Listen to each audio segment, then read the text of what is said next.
Hello and welcome to Les Mystères de l'Histoire. This is Speed and this is episode 7. In today's episode we will observe the key role played by Savoy during the Merovingian dynasty, its replacement by the Carolingians, and finally the breakup of the Empire of Charlemagne. Clovis thus became a Catholic on his wife's insistent instigation. He defeated Alaric and repelled the Visigoths to Hispania, was appointed consul and triumphed. But he died a handful of years later, sharing his kingdom among his 4 sons. In 524, the Franks' armies went on the attack of the south once again. This time, Clovis' sons set their sights on the Burgundy. The first phase of operations sees Clodomir kill Sigismund, king of the Burgundians. Remember our episode 4 and the foundation of the Abbey of St. Maurice at Agaunum. Gregory of Tours suggests a vengeance by Clotilde, Clodomir's mother, who was thus able to take revenge on the clan of Gundobad, her father's murderer. Godomar, Sigismund's brother, takes command of the Burgundian army replenished with Ostrogoth reinforcements. The Franks continue the attack, seizing Lyon and pushing further east towards the Alps under Clodomir's orders. It is one bravado too far from the Franks this time. During the battle at Viserans, a stone throw away from Lake Bourget in Savoy, Clodomir is lured into an ambush by the Burgundian horsemen who behead him, triggering the debacle of the Franks. And that's when, in pure Herodian style, remember our episodes 2 and 6, Clovis's other sons murder Clodomir's children, their own nephews. There is only one survivor, the future Saint Claude, who agrees to cut his regal hair in exchange for his life.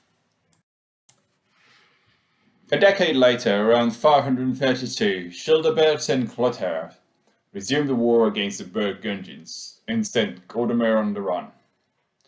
Legend has it that he retreated to the Val Godomar in the Hautes-Alpes region. In 534, the Franks finally took over the Burgundian kingdom.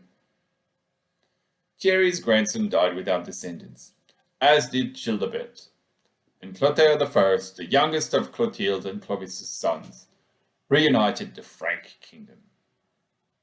But a new fratricidal succession will take place upon his death.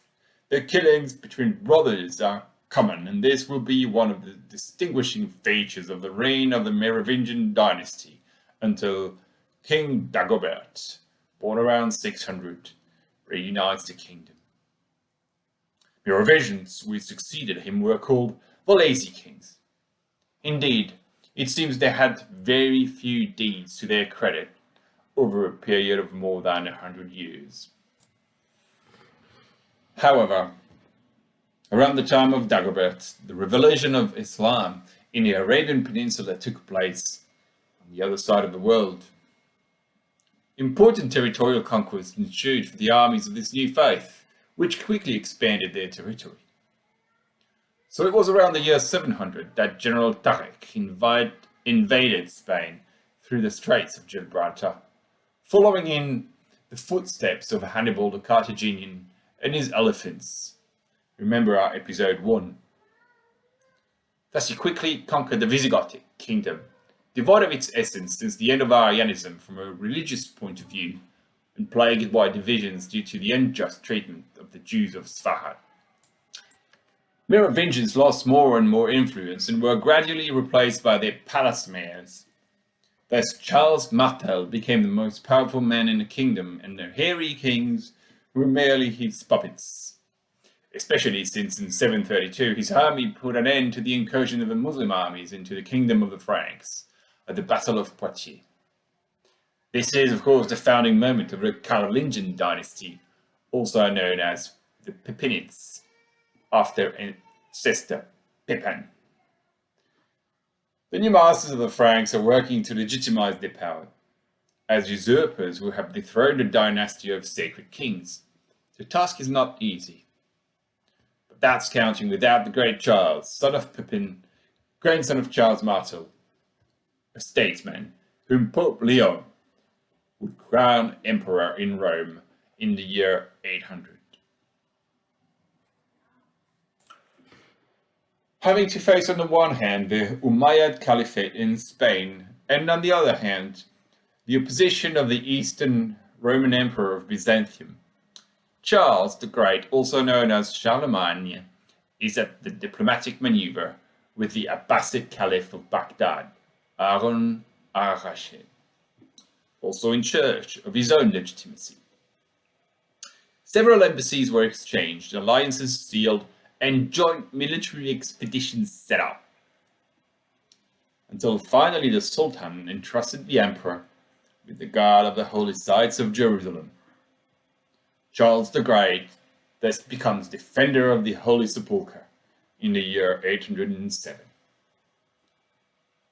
It is also interesting to note a tradition relating to the city of Narbonne that would have welcomed at the instigation of Charles, or more likely perhaps his father Pippin, a Judeo-Babylonian luminary who came from Baghdad around 750 AD in the heart of Septimania.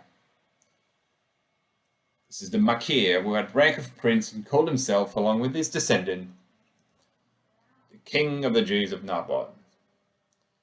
From the lineage of King David, Makir is also said to have forged matrimonial ties with the family of the great Charles. Away from the Narbonnese, Louis I, son of the great Charles, inherits the Savoy in 806, with the pathways to access Italy. But in 843, a new fratricide succession divided the kingdom of the Franks.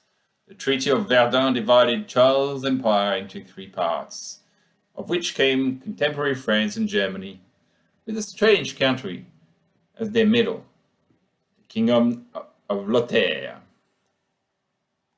So dear friends, I hope to have intrigued you a little, and I invite you to join me soon for new discoveries and new mysteries.